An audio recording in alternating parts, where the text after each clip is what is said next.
First, open Google Chrome on your PC. Click the three dots in the top right corner.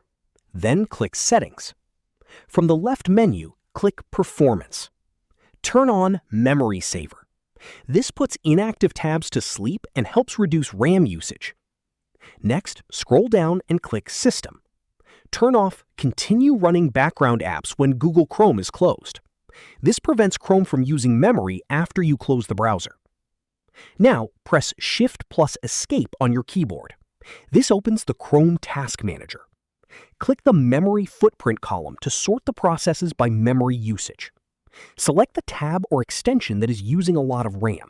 Then click End Process. Next, click the three dots again. Go to Extensions.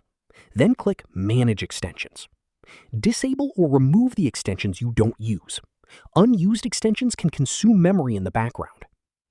After making these changes, restart Google Chrome. Chrome should now use less RAM and run more smoothly.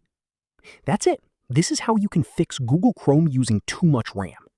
If you found this video helpful, don't forget to like the video, subscribe to our channel, and press the bell icon for more tutorials. Thanks for watching.